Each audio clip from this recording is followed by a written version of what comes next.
চলতি মৌসুমটা এমনিতেই ভালো যাচ্ছে না ম্যানচেস্টার সিটির। এরই মধ্যে বড়সড় এক দুঃসংবাদ এলো সিটিজেনদের জন্য। দলের সেরা তারকা আর্লিং হাল্যান্ড পড়েছেন ইনজুরিতে, ফলে মৌসুমের শেষ দিকে গুরুত্বপূর্ণ সময়ে তাকে পাওয়া যাবে কিনা সে নিয়ে দেখা দিয়েছে শঙ্কা।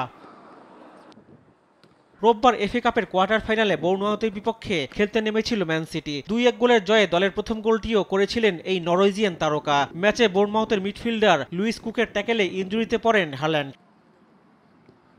প্রাথমিক চিকিৎসা নিয়ে কিছুক্ষণ খেলা চালিয়ে গেলেও ৬১ মিনিটে মাঠ ছাড়তে বাধ্য হন হাল্যান্ড।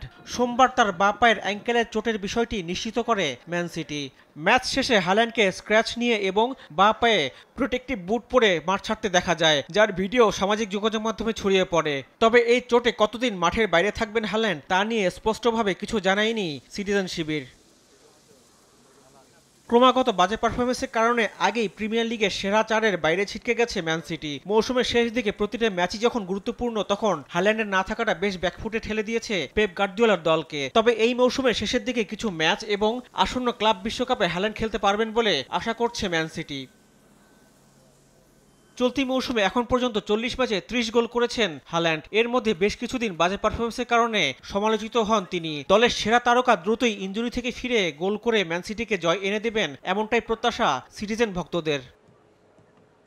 রিফাত আঞ্জুম, দেশ টিভি, স্পোর্টস ডেস্ক।